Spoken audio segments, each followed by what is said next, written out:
Okay, सो chapter 10 के अंदर हम और भी कुछ बेसिक चीजों की जानकारी ले लेते हैं। हाँ, चैप्टर 10 के बारे में थोड़ा समझते हैं। चैप्टर 10 का नाम है व्यक्तिगत विकास का लाभकारी मार्ग। व्यक्तिगत विकास का लाभकारी मार्ग जो चैप्टर का 10 का नाम है, तो इसके बारे में समझते हैं थोड़ा। ठीक है, शायद कह रहे होंगे कि कियोसाकी तुम बहुत बुद्धिमान हो गए हो, या तुम्हें जो है वो बता रहे हैं कि आपके दिमाग में होगा कि आप बहुत ज्यादा बुद्धिमान हैं, या फिर आपके पास बहुत सारी चीजें हैं, आप कियोसाकी के लिए ये चीजें मन में सोच रहे होंगे। लेकिन उन्होंने यहाँ पे और भी चीजें बताई हैं। यहाँ पे उन्होंने बताया कि जब डोनाल्ड ट्रम्प अरबों खरबों मतलब डॉलर की जो खुद के उस टाइम पे वो चीजें कर सकते हैं, वो रियल एस्टेट कैश होने के कारण दौलत को गवा दी थी, उन्होंने काफी चीजें उन्होंने बताई है। ठीक है, अरबों खरबों की डॉलर के कर्ज में डूब गए थे।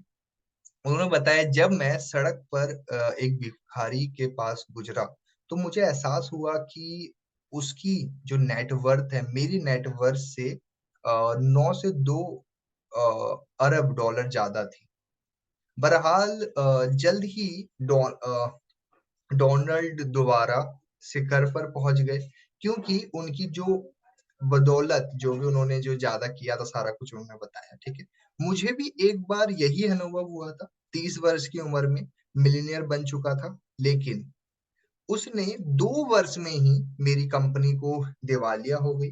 कहने का तात्पर्य है कि कुछ भी चीज आपके लिए परमानेंट नहीं होती है, क्योंकि आप ये मत सोचो कि अगर आप आज बहुत ज्यादा ऊपर हो तो नीचे भी आ सकते हैं। ठीक है, अब यहाँ पे मैं आपको एक कन्वर्सेशन सुनाना चाहता हूँ जो कि रॉबर्ट और जॉन के बीच में हो रहा है। रॉबर्ट कहते हैं, जॉन, एक बात तो स्पष्ट है, नेटवर्क मार्केटिंग में आने वाले हर व्यक्ति को एक जैसी सफलता नहीं मिलती है। अपने अनुभव में वो सबसे बड़ा कारण कौन सा है, और जिस वजह से नेटवर्क मार्केटिंग में कुछ लोग सफल होते हैं और कुछ लोग नहीं हो पाते? तो जॉन बोलते हैं, वास्तव में अलग अलग लोगों के लिए सफलता की परिभाषा अलग अलग होती है। एक व्यक्ति के लिए महत्वपूर्ण हो सकता है कि वो दूसरे के लिए महत्वपूर्ण ना हो। कुछ लोग अपनी आमदनी के वर्तमान स्तर, जो यहाँ पे उन्होंने बताया है, हाँ हाँ, वर्तमान स्तर को थोड़ी अतिरिक्त आमदनी जोड़ करके ही खुश हो जाते हैं, जबकि कुछ बाकी लोग जबरदस्त व्यवसाय अवसर की तलाश करते रहते हैं। ठीक है, यहाँ पे रॉबर्ट का सवाल था कि कुछ लोग कामयाब होते हैं, कुछ नहीं होते, तो वो कहते हैं सबके लिए सफलता अलग अलग होती है। ठीक है, अब वहां पे उन्होंने बताया है कि यहाँ पे $1000 प्रति माह आमदनी उस व्यक्ति के लिए असफल मानी जा सकती है जो बहुत बड़ा व्यवसाय खड़ा करना चाहता है।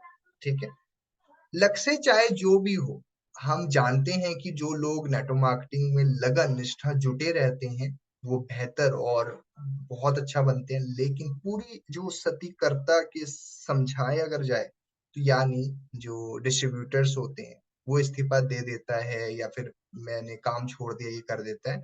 इसका कारण होता है कि मैंने बिल्कुल नहीं सोचा था कि ये वही बात है जो मैंने इस पुस्तक की शुरुआत में कही थी। ये केवल आपके वर्तमान व्यवसाय को बदलने के बारे में नहीं है, ये आपको बदलने के लिए है।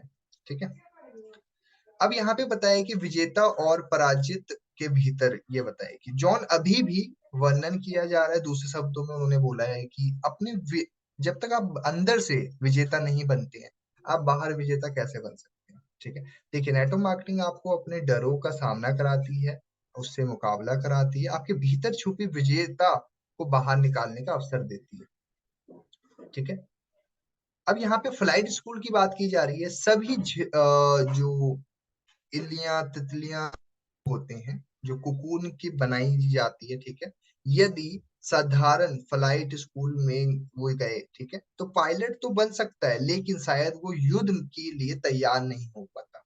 कहने का तात्पर्य ये है कि हम सभी के सभी जो हैं, चाहे आर्मी में चले जाएं या फिर स्कूल में चले जाएं, हमें शिक्षा तो सबको सेम ही मिलती है। लेकिन जिसका लगन या अंदर से जो बंदा अपने आप में भरोसा नहीं रखता ना, वो बंदा रियल लाइफ में भी विजय नहीं हो सकता है। ठीक है, तो इस बुक के अंदर बहुत सिंपल भाषा में ये सारी चीजें बताई गई है। तो मेरी उम्मीद है आपको ये चैप्टर्स के अंदर बेसिक प्रिंसिपल्स के बारे में समझ आ चुका होगा, और हमें कैसे चीजों को करना चाहिए वो सारी बातें इस किताब के अंदर हमें एक्सप्लेन की गई है। सो मेरी तरफ से ऑल द बेस्ट, मिलते हैं नेक्स्ट मीटिंग।